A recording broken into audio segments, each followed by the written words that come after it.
Assalamualaikum warahmatullahi wabarakatuh. Selamat pagi, salam sejahtera untuk kita semua.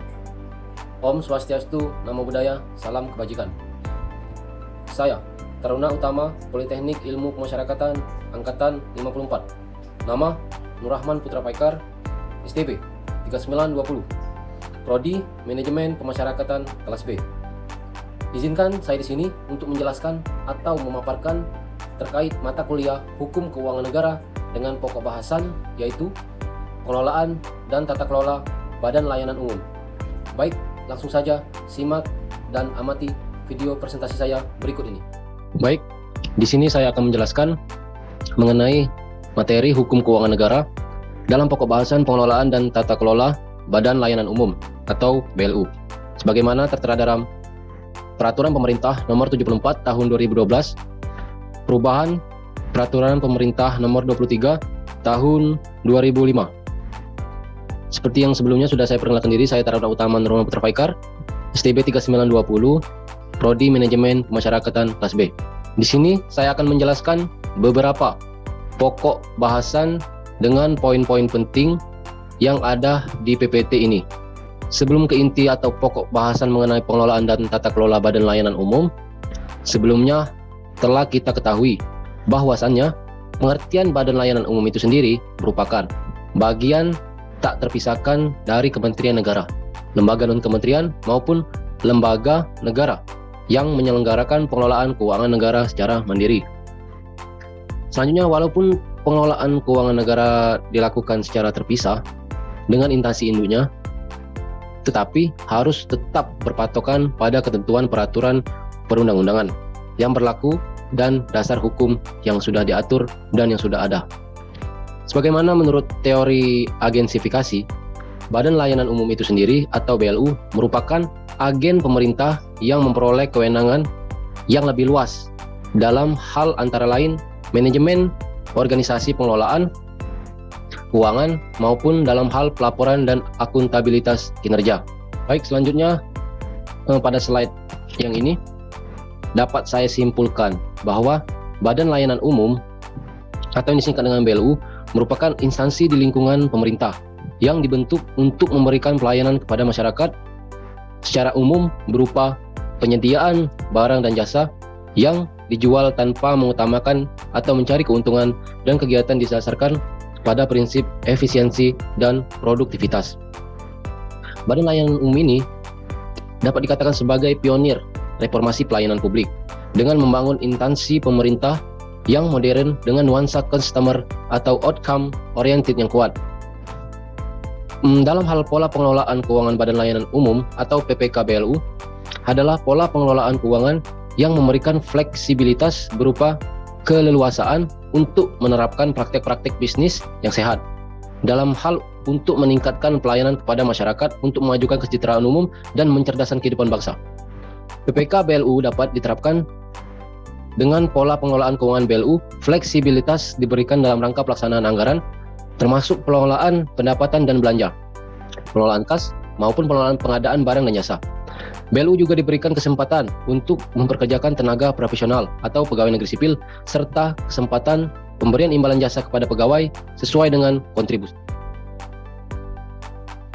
Nah, pada slide yang ketujuh ini, di sini terdapat tabel mengenai perbedaan BLU dan BUMN. Lebih jelasnya lagi, perbedaan antara keduanya tersebut dapat dilihat dalam beberapa aspek, yakni aspek orientasi, kedudukan dalam keuangan negara, otonomi, pengelolaan keuangan, pegawai, pendapatan, dan yang ketujuh adalah perpajakan.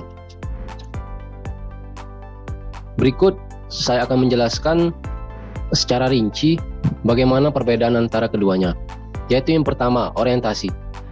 Badan Layanan Umum tidak mengutamakan mencari keuntungan atau not for profit. Meskipun Badan Layanan Umum diperbolehkan mencari laba, tetapi keuntungan bukan tujuan utama. Berbeda dengan BUMN yang berorientasi kepada laba. Nantinya, jika BLU mendapat laba, laba tersebut akan digunakan kembali untuk pengembangan organisasi. Kepentingan tersebut meliputi perbaikan kualitas layanan, membeli aset, dan memperluas akses layanan. Dalam hal ini, BUMN yang merupakan korporasi akan membagikan laba yang didapat akan diberikan kepada para pemiliknya. Yang kedua, kedudukan dalam keuangan negara. Badan Layanan Umum memiliki kedudukan sebagai bagian dari kekayaan negara, sedangkan BUMN merupakan bagian dari kekayaan negara yang dipisahkan. Kekayaan Badan Layanan Umum akan masuk ke laporan keuangan pemerintahan pusat. Aset BUMN akan dilaporkan ke dalam laporan BUMN itu sendiri. Dan yang ketiga yaitu otonomi. Dalam hal otonomi, BLU merupakan organisasi semi otonom. BLU punya otonomi tapi terbatas, sedangkan BUMN punya otonom penuh dengan sebuah perusahaan. Pembatasan tersebut seperti adanya batasan mencari keuntungan dan hanya boleh melakukan investasi jangka pendek. Selanjutnya yang keempat, yaitu pengelolaan keuangan. Dalam hal pengelolaan keuangan, BLU masuk ke dalam mekanisme APBN. Semua pendapatan dan belanja BLU terekam dalam APBN. Sementara itu, BUMN di luar mekanisme APBN. BUMN memiliki mekanisme sendiri dalam mengelola pendapatannya. BLU memiliki fleksibilitas yang diberikan oleh Menteri Keuangan kepada satuan kerja. BLU boleh memiliki saldo akhir kas pada akhir tahun. Saldo tidak perlu disetorkan ke kas negara dan dapat dimasukkan ke anggaran tahun berikutnya. Selanjutnya yaitu dalam aspek pegawai. Berbeda dengan hal pegawai, BUMN terdiri dari non-aparatur sipil negara, sedangkan BLU memiliki pegawai ASN dan non-ASN. Selanjutnya bagian pendapatan. Pendapatan BLU merupakan penerimaan bukan pajak, artinya terekam dalam mekanisme APBN. Meskipun pendapatan tidak disetorkan ke kas negara, nantinya BLU secara berkala akan melaporkan ke KPPN untuk memberitahukan berapa pendapatan yang diterima dan dibelanjakan. Sementara itu, BUMN bukan PNBP. Selanjutnya yang terakhir yaitu perpajakan. BUMN akan dikenai pajak atas keuntungannya, sedangkan BLU merupakan instansi pemerintah sehingga tidak dikenakan pajak. Pada slide ke-8 ini saya akan menjelaskan mengenai pengelolaan dan tata kelolaan Badan Layanan Umum sebagaimana dalam beberapa poin penting yang menjadi pokok bahasan, yaitu pertama, bagaimana perencanaan dan penganggaran Badan Layanan Umum. Setiap Badan Layanan Umum diwajibkan membuat suatu perencanaan yang berkaitan dengan aktivitas yang akan dilakukan dalam jangka tertentu. Merupakan barometer bagi Badan Layanan Umum ke depan sehingga dapat terukur sejauh mana keberhasilan atau kegagalan yang dialami dalam jangka waktu yang telah ditentukan. Selanjutnya, yang kedua, bagaimana dokumen pelaksanaan anggaran Badan Layanan Umum. Nah, dalam hal dokumen pelaksanaan anggaran belum memperoleh pengesahan dari Menteri Keuangan. Badan Layanan Umum dapat melakukan pengeluaran paling tinggi sebesar angka dokumen pelaksanaan anggaran tahun lalu. Dokumen pelaksanaan anggaran yang telah disahkan oleh Menteri Keuangan merupakan atau menjadi lampiran dari perjanjian kinerja yang ditandatangani oleh Menteri, pimpinan lembaga non-kementerian atau pimpinan lembaga negara dengan pimpinan Badan Layanan Umum yang bersangkutan. Selanjutnya yang ketiga yaitu bagaimana pendapatan dan belanja Badan Layanan Umum. Pendapatan Badan Layanan Umum adalah sebagai berikut. Yang pertama, penerimaan anggaran yang bersumber dari anggaran negara. Yang kedua, pendapatan yang diperoleh dari jasa layanan yang diberikan pada masyarakat. Yang ketiga, hibah tidak terikat yang diperoleh dari masyarakat atau badan lain. Yang keempat, hibah terikat yang diperoleh dari masyarakat atau badan lain harus diperlakukan sesuai dengan peruntukannya. Selanjutnya yang kelima yaitu hasil kerja sama dengan pihak lain dan hasil usaha lainnya. Selanjutnya yang keempat, bagaimana sih pengelolaan kas, piutang, dan utang.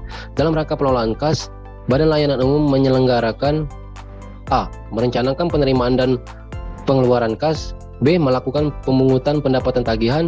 C. Menyimpan kas dan mengelola rekening bank. D. Melakukan pembayaran. E. Mendapatkan sumber dana untuk menutup defisit jangka pendek. Dan yang terakhir adalah F. Memanfaatkan surplus jangka panjang untuk memperoleh pendapatan tambahan. Dan yang kelima, bagaimana pengelolaan barang. Dalam hal pengadaan barang dan jasa terdapat pejabat yang berwenang yang bertanggung jawab atas pengadaannya. Bila terjadi kerugian negara akibat dari pengadaan itu, dapat diminta pertanggungjawabannya. Kemudian barang inventaris milik Badan Layanan Umum dapat dialihkan kepada pihak lain dan dihapuskan berdasarkan pertimbangan ekonomis. Selanjutnya yang keenam, bagaimana penyelesaian kerugiannya. Penyelesaian kerugian terhadap pengelolaan keuangan Badan Layanan Umum dapat ditempuh dengan cara pengembalian kerugian negara di luar peradilan maupun melalui peradilan. Upaya pengembalian kerugian yang dialami oleh Badan Layanan Umum tersebut tidak berbeda dengan pengelolaan keuangan negara pada umumnya yang menimbulkan kerugian bagi negara. Selanjutnya yang ketujuh, bagaimana akuntansi pelaporan dan pertanggungjawaban keuangan. Laporan keuangan Badan Layanan Umum setidaknya meliputi laporan realisasi anggaran atau laporan operasional, neraca, laporan arus kas, dan catatan atas laporan keuangan disertai laporan mengenai kinerja. Laporan keuangan unit-unit usaha yang diselenggarakan oleh Badan Layanan Umum dikonsolidasikan dalam laporan keuangan untuk Badan Layanan Umum. Laporan keuangan Badan Layanan Umum disampaikan kepada Menteri, pimpinan lembaga non-kementerian atau lembaga negara kepada Menteri Keuangan paling lambat 1 bulan setelah periode pelaporan berakhir. Selanjutnya yang ke-8 yaitu bagaimana akuntabilitas kinerja. Tanggung jawab terhadap kinerja operasional Badan Layanan Umum ini berada pada pimpinan Badan Layanan Umum yang diukur berdasarkan tolak ukur yang ditetapkan dalam rencana bisnis dan anggaran. Pimpinan Badan Layanan Umum juga mengistisarkan dan melaporkan kinerja operasional Badan Layanan Umum secara terintegritas dengan laporan keuangan Badan Layanan Umum. Selanjutnya, bagaimana surplus atau defisit? Surplus anggaran Badan Layanan Umum dimaksudkan adalah selisih lebih antara pendapatan dengan belanja Badan Layanan Umum yang dihitung berdasarkan laporan keuangan operasional berbasis aktual pada suatu periode anggaran. Nah, ketika tidak berada dalam keadaan surplus, berarti Badan Layanan Umum tersebut mengalami defisit anggaran.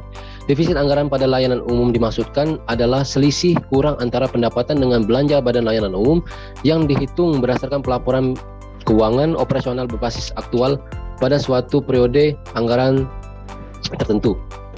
Selanjutnya, defisit anggaran Badan Layanan Umum dapat diajukan pembiayaan dalam tahun anggaran berikutnya kepada Menteri Keuangan melalui Menteri Pimpinan Lembaga Non-Kementerian atau Pimpinan Lembaga Negara sesuai dengan kewenangannya. Selanjutnya, pembahasan lainnya adalah bagaimana tata kelola Badan Layanan Umum atau BLU. Tujuan Badan Layanan Umum itu sendiri berupa memajukan kesejahteraan umum dan mencerdaskan kehidupan bangsa dapat terlaksana. Salah satu persyaratan administrasi yang harus dipenuhi BLU adalah adanya dokumen pola tata kelola. Dokumen ini menjadi persyaratan karena menjadi dasar BLU untuk beroperasi.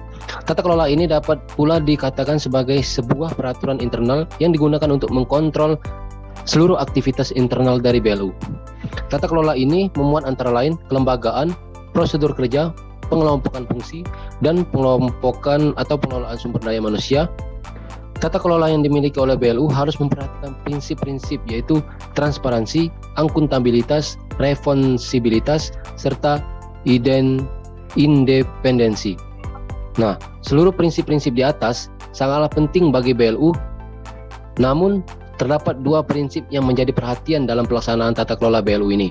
Prinsip tersebut adalah prinsip responsibilitas dan independensi. Prinsip responsibilitas ini menjadi sangat penting dan wajib dimiliki oleh BLU karena prinsip inilah yang membedakan BLU dengan instansi pemerintah yang umumnya terkenal lambat atau merespon pemerintahan. Kebutuhan serta perubahan-perubahan lingkungan yang terjadi, maka dari itu dengan adanya prinsip ini pada BLU dapat menjalankan kegiatannya dengan benar-benar memperhatikan kebutuhan masyarakat sehingga tujuan pemerintah untuk meningkatkan pelayanan umum bagi masyarakat dengan hadirnya BLU dapat tercapai. Prinsip yang tidak kalah penting lainnya adalah prinsip independensi. Dalam melaksanakan kegiatannya, BLU haruslah independen, dilihat dari berbagai aspek, seperti tidak terpengaruh oleh tekanan politik dan independen dalam pengelolaannya. Prinsip ini pada dasarnya menekankan bahwa Badan Layanan Umum harus menjadi organisasi yang profesional dalam melayani masyarakat. Baik rekan-rekan sekalian, mungkin itu saja yang dapat saya sampaikan. Semoga materi dan penjelasan saya hari ini yang saya berikan kelak akan bermanfaat untuk ke depan dan lebih memahami pembelajaran mengenai hukum keuangan negara, khususnya bahasan tentang pengelolaan dan tata kelola Badan Layanan Umum atau yang disingkat dengan BLU. Demikian saya ucapkan terima kasih. Wassalamualaikum warahmatullahi wabarakatuh. Om Santi Santi Om. Selamat pagi.